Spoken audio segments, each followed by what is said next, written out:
Hey everybody, welcome to our home, welcome to our kitchen, welcome to our heart. I have the great pleasure of being able to cook for wonderful family and friends today, and again for all of you, one of my great joys, one of the absolute reason I put this together. Today we're having a nice little expression of Italy through the regions. I don't know if you've been watching it, but this show that CNN was putting on, Stanley Tucci Searching for Italy, I have fallen head over heels in love with. I've always done wine seminars with a true affinity and an appreciation for speaking to the various regions of Italy, talking about the varietals that grow in those regions and how they work with the foods of the particular region as well. So we're going to kind of take you through a viticultural and culinary tour of Italy. We're going to visit a couple of regions. We're going to talk about the wines from the region, but most importantly, we're going to cook some great dishes from those regions. I've got my little Italy map, which I use when I do my little wine seminars. And if we're going to start in the country of Italy, we might as well start at the very heart of Italy. And we're going to go straight to Roma. Where is it? There it is. There it is. So we're going to do a couple of dishes from Rome today. From Rome, we're going to go up to the north and make one of the probably the most ancient and oldest dishes with a creamy polenta with spring vegetables. After that, we're going to make some shrimp scampi, and then we're going to finish in the great city of Florence and make a bistecca fiorentina to represent Tuscany. So come on with us, enjoy the tour. We're going to start with spaghetti alla carbonara. To start, we actually kind of got a head start before you guys got here. I had cut up and rendered the fat from and toasted the guanciale. Guanciale is a wonderful pork product, traditional in spaghetti carbonara. You can use pancetta, which is much more readily available. I go to some online Italian markets to get my guanciale. I usually buy it by the 5-pound bag and chop it up into sections. But just the difference between the two, guanciale comes from the pork cheek, the pancetta comes from the pork belly. Both are very flavorful, both offer a great deal of fat and flavor to the dish. This is basically the rendered fat with a little of the water that I'm going to cook the pasta in, and we'll go ahead and get that started. So this is ready to go. The water is pretty much ready. It's been salted, right? I've got a special guest sous chef helper today. Come here. I got Louie here. Louie is going to help me put this dish together.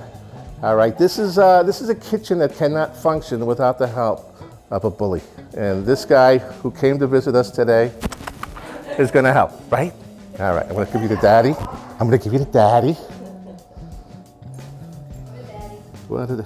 And now I gotta go wash my hands. Hold on. All right, so I've got my spaghetti.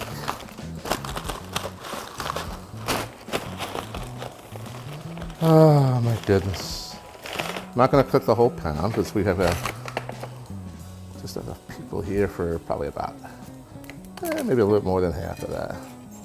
There we go. Save that for another afternoon.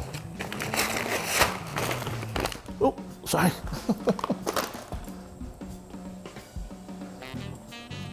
And my tongs are over here.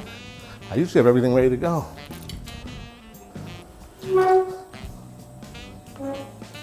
All right. So we're going to cook our pasta in our boiling water. We're going to pretty much take it off the water when it's about 2 minutes before al dente, because we're going to finish it actually in what I want to call a bacon stock. You've heard me talk about stocks in shows prior. We made the shellfish stock a couple of weeks ago. This is essentially a stock made from the rendered fat from the guanciale. While that's going on, I've got 2 egg yolks. I'm going to add 2 whole eggs.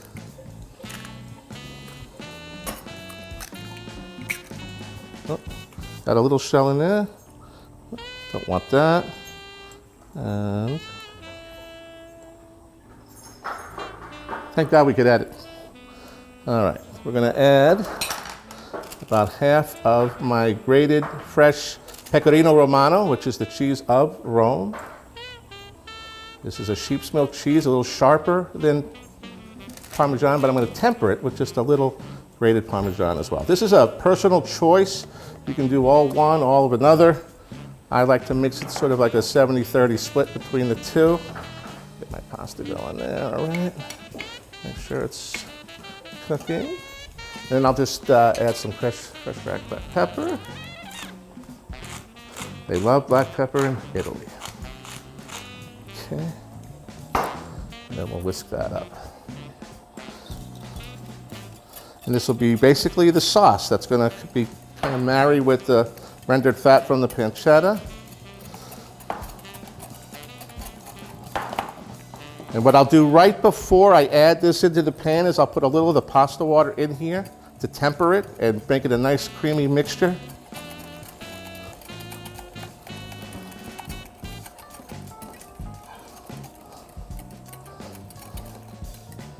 All right, I'll let that sit for a little bit.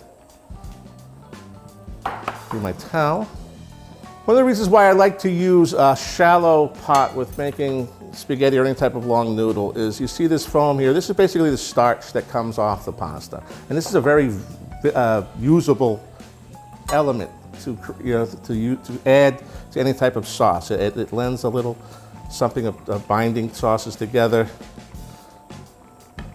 When we make the cacio e pepe, it'll actually be one of the main ingredients. It's going to be the pasta water. So we got that getting hotter. We're going to be able to pull this out of here shortly. Again, you want to get it to just before al dente, about 2 minutes before al dente. You can pretty much feel right through the tongs, you know, where it's still, I think somebody used the analogy, it's sort of like high fiber optic lines. It's got sort of a little tautness to it, and you can feel it through the tongs. And you'll kind of know when you want to pull it out. All right, we're ready to take the pasta from the water. We're going to go ahead and add it right into the pan. We're going to actually finish cooking the pasta in here. Whoop. That's easy to do, man. I am. I just bought this pan too. I absolutely love this pan because I wanted something that I could really get a good flip going. Because once, you know, for things like this and the cacio e pepe, you got to really kind of get a good flip going. All right. So with this water, we're going to turn this up a little bit more. We're going to go ahead and, like I said, that nice sort of foam on here is just nothing but nice starchy water. It's going to lend a very good part in making for a very rich sauce. I'll turn that off. Let that get just a couple of degrees less hot before I add that to the eggs. Like I said, this is one of the simplest dishes in terms of ingredients, but could be one of the most challenging ones in terms of the technique and timing of things. I mean, you get too much heat on your eggs and you scramble them up, you're pretty much lost. So it's very, very important that you get that right.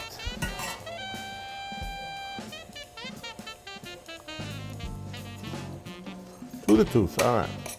That's just about there.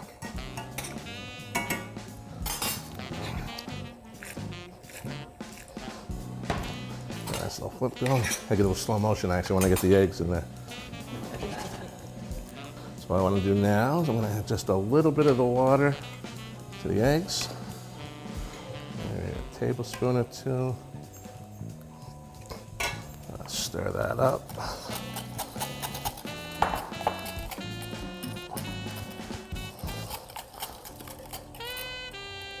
So what we've done here is we've tempered the eggs a little bit with the water.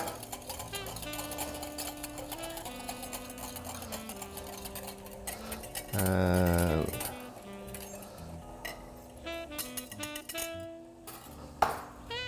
I have a silly question. yes. How did you learn how to do this? Just did it. Just like that? Just did it. Messed up my share of times. Messed up my share of times. I'm gonna take it off heat.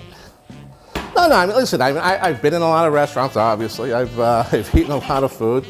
I've watched, I've gone to whatever lengths necessary to learn what I want, what I like. But, you know, again, one of the things I want to always try to encourage in these shows and in everything I do is find your love. Find what it is that excites you, that tastes good to you. I mean, at the end of the day, it's about flavor, it's about taste, it's about what tastes good to you, and not everything is the same for everybody. I'm gonna I asked that question because this is very technical. It can be, but I mean, you know, like I said, it gets easier and easier. You just feel it after a while. And if you have to, you know, I always say you break a couple eggs, you got to break some eggs to make an omelet. That's essentially what we're doing here. Yeah. So again, the bacon stock, along with the creaminess of the egg and the cheese, is all kind of coming together.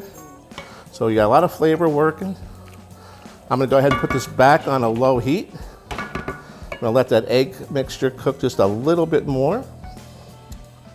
I've got the guanciale toasted and ready to go right here.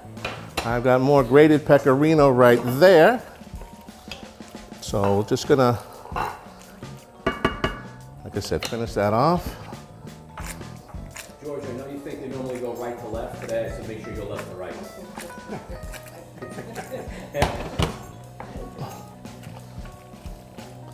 All right, and we're just gonna let that cook down a little bit, let it thicken, and we'll be ready to plate up. All right, time to plate up. Little toss, one more toss. Oh, yeah. Oh, just right. The sauce is thickened up nicely. The flavor is there. We're gonna make sure I have enough for everybody. Into the bowl we go. All right, oops. I'll do the first one. Come here, come here. Come here, you. There you go. So how we finish this off, a little bit of this. Give me a little turn of the black pepper there, my love. There you go. A couple more pieces of the guanciale on top. And because why not? Thank you very much. And first dish is off and running. Always. It's bacon and eggs. This is how an Italian has bacon and eggs. So, you know, it's funny. I mean, people always talk, are you going to make real carbonara? I mean, because there's a lot of cooks in America that like to use cream and butter and all kinds of other things. And listen, if that's what you like, that's fine. I'm not discouraging anybody from being in the kitchen and cooking and doing something that they love to do. But this is authentic. This is pasta, it's pasta water, it's guanciale, it's eggs, and it's Pecorino Romano. And it really shouldn't be much more than that. A little black pepper and a little Parmesan if you want. And that is the classic, typical, true carbonara, made in Rome, for the way the Romans do. For the man behind the camera, and the only guy that really probably brings us together, Evan Siddiqui, this dish is for you. That is our spaghetti alla carbonara segment today. We're pouring a fun red wine, which we've showcased before, Lignum Red. Now again, a lot of times you want to try to pair the food from the region with the wine from the region. And I could have certainly done that, but I don't have any wines from that region, so I'm not going to upset my bosses and talk about anything other than our wine. So we're going to pour the Lignum Sicilian red blend of Merlot, Cabernet, and Syrah. Great, great bottle of wine. The fruit, the structure, the spiciness, the earthiness, all those things kind of come together and complement the dish perfectly. Thanks for being here today. Thank all of you. Just so that you know it, we are taping, this is the first of 5 episodes we're taping today. I'll get a lot more relaxed as the day goes on and I drink more of this. So to everyone watching, to all of you, my wonderful family and friends, I love you with all my heart. I love you all with my heart. And we'll see you next time on, what's the name of this show? That's where the flavor's at. Thanks a lot, guys. We'll see you soon. Ciao. Dinda.